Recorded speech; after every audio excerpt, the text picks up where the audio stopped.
তো আজকে আমরা কি করব যে ক্লাস 10 যে 2025 যে প্রশ্ন বিচিত্রা তার যে প্রথম স্কুলটাতে আমরা এর আগে বিভাগ খ সব স্কুল প্রায় আলোচনা করে দিয়েছি। তো তোমরা যদি কেউ না দেখে থাকো তাহলে দেখতে পারো ডেসক্রিপশানে গিয়ে। আজকে আমরা বড় কোশ্চেনগুলো মানে বিভাগ গ আর বিভাগ ঘ যে কোশ্চেনগুলো আছে ওগুলো নিয়ে আমরা আলোচনা করব। তো এখানে যে প্রথম যে স্কুলটা আছে বাঁকুড়া মিশন হাই স্কুল, তো এটার প্রথম এটা নিয়ে আমরা একটু দেখি বিভাগ গ যে প্রশ্নগুলো আছে সেগুলো একটু আমরা সলভ করার চেষ্টা করব। তো 3.1 যে প্রশ্নগুলো আছে 3.1 যে প্রশ্নটা আছে ইনসুলিনকে উপচিতিমূলক হরমোন কেন বলা হয়।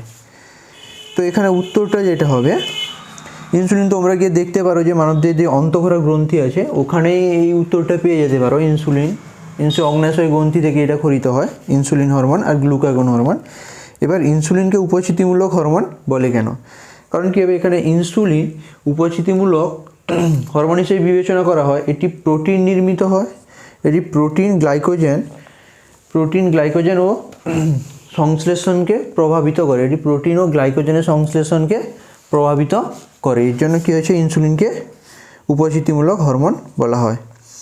নেক্সট যে প্রশ্নটা আছে প্রতিকূল অভিকর্ষবর্তী চলনের উদাহরণ দাও। তো প্রতিকূল অভিকর্ষবর্তী মানে চলন, অভিকর্ষ মানে আমরা জানি কি হচ্ছে অভিকর্ষ মাধ্যাকর্ষণ শক্তি। এবার বলছে যে প্রতিকূল অভিকর্ষবর্তী, অনুকূল মানে যখন অভিকর্ষের দিকে যখন চলন হচ্ছে তখন তাকে আমরা কি বলবো অনুকূল অভিকর্ষবর্তী। এখানে কিন্তু বলেছে যে প্রতিকূল অভিকর্ষবর্তী, তো অভিকর্ষের বিপরীতে যে চলনটা হবে সেটা নিশ্চয়ই হবে প্রতিকূল অভিকর্ষবর্তী চলন। তো এখানে উদাহরণ কি দিতে পারি আমরা, উদ্ভিদের কাণ্ড। এখানে সংজ্ঞা হিসেবে যদি বলা যায় যখন কোনো উদ্ভিদ অঙ্গের চলন অভিকর্ষের বিপরীতে হয় তখন তাকে কি বলবো প্রতিকূল অভিকর্ষবর্তী চলন। উদাহরণ তাহলে কী হবে গাছের কাণ্ড। তারপর যেটা আছে অবস্থান ও কাজ অনুসারে কাজের উপর নির্ভর করে গুরু মস্তিষ্ক আর লঘু মস্তিষ্কের পার্থক্য লেখো। তো গুরু মস্তিষ্ক লঘু মস্তিষ্কের যদি পার্থক্য দেখা যায়, গুরু মস্তিষ্কের অবস্থান যদি দেখা যায়, গুরু মস্তিষ্কের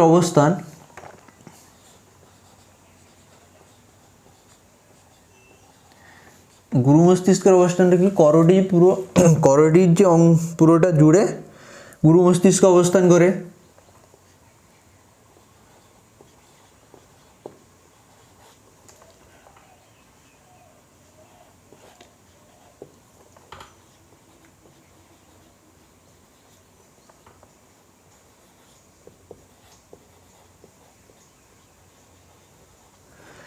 এটা কি হচ্ছে গুরু মস্তিষ্কের অবস্থান।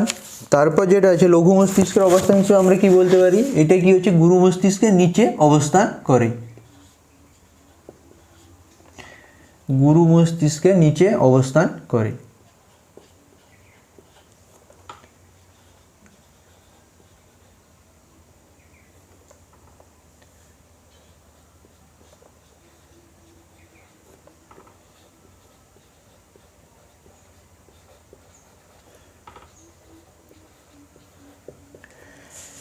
তো নেক্সট যেটা দিয়েছে যে এবার এটা অবস্থানের উপর। তারপর যেটা বলছে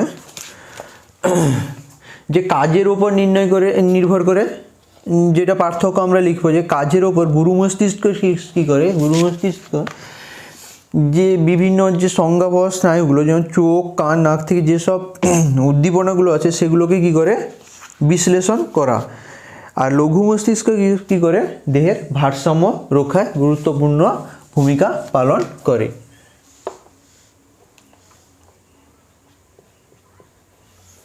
যে ভারসাম্য রেখায় কী করে গুরুত্বপূর্ণ ভূমিকা পালন করে। তারপর নেক্সট যে কোশ্চেনটা আছে সেটা আমরা দেখে নেব যে কাইনেটোকর কাকে বলে, এর কাজ কি। এটা হচ্ছে ক্রোমোজোমের যে গঠন চ্যাপ্টার আছে, ক্রোমোজোমের গঠনে তোমরা পেয়ে যাবে কাইনেটোকরের গঠন, কাইনেটোকর কাকে বলে ও এর কাজ। তারপর আছে 3.6টা মিয়োসিস কোষ বিভাজনকে হার্শ বিভাজন কেন বলা হয়। তো মিয়োসিস কোষ বিভাজন আমরা যেটা দেখব, মিয়োসিস কোষ বিভাজনের ফলে উৎপন্ন গ্যামেটে ক্রোমোজোমের সংখ্যা কী হয়, মাতৃ ক্রোমোজোমের থেকে হ্রাস পায়, ফলে একে মিয়োসিসকে কী হয় হার্শ বিভাজন বলা হয়। তাহলে বিভাগ গর প্রায় সমস্ত কোশ্চেনগুলো আমরা আলোচনা করলাম। এবার যেটা আছে বিভাগ ঘ, বিভাগ ঘর যেটা আছে 4.1 যে প্রশ্নটা আছে, যে মানুষের চোখের অক্ষিগোলকে লম্বচ্ছেদ ও পরিচ্ছন্ন চিত্র অঙ্কন করে নিম্নলিখিত অংশগুলো চিহ্নিত করো। তো এটা আমরা এটা নিয়ে মানুষের চোখের যে লম্বচ্ছেদ নিয়ে একটা আমরা ভিডিও বানিয়ে দিব। এবার সেইটাতে সমস্ত চোখের যে যত রকম লম্বচ্ছেদ আছে চিত্র এঁকে সেটাতে আমরা সব এই যে কর্নিয়া, রেটিনা, অপটিক্স নামে পীতবিন্দু দেখিয়ে দিব। তারপর 4.2 যে প্রশ্নটা আছে, নিচের কাজগুলির সঙ্গে সংশ্লিষ্ট উদ্ভিদ হরমোনের নাম লেখো। তো নিচের কাজগুলি যদি আমরা প্রথম পড়ে নিব। ক দাগে আছে যেটা, যে কোষের আয়তন বৃদ্ধি, কোষের আয়তন বৃদ্ধির ক্ষেত্রে কোন হরমোনটার জন্য হয়? এখানে কী হবে উত্তর হিসেবে আমরা কী হবে, কোষের আয়তন বৃদ্ধি হবে অক্সিন। কী হবে? অক্সিন। কয়েকটা তাহলে কী হলো? Auxin hormone. কোষের আয়তন বৃদ্ধি কী হবে? Auxin hormone.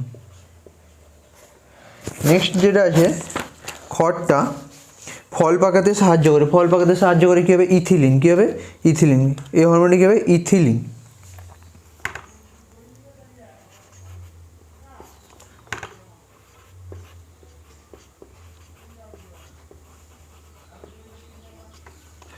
তারপর যেটা আছে যে ক্ষতস্থানে কেলাস গঠন, ক্ষতস্থানে কেলাস গঠন কী হবে? অক্সিন হরমোন হবে। আর কি আছে ঘরটা আছে আগাছা দমন, আগাছা দমনে আমরা জানি আগাছা দমনে যেটা হয়, আগাছা দমনের ক্ষেত্রে কী হবে? 2,4-D, 2,4-D আমরা প্রয়োগ করি আগাছা দমনের ক্ষেত্রে। বা এটা কী হবে? অক্সিন হরমোন হতে পারে, অক্সিন হরমোনের পরে আগাছা দমন।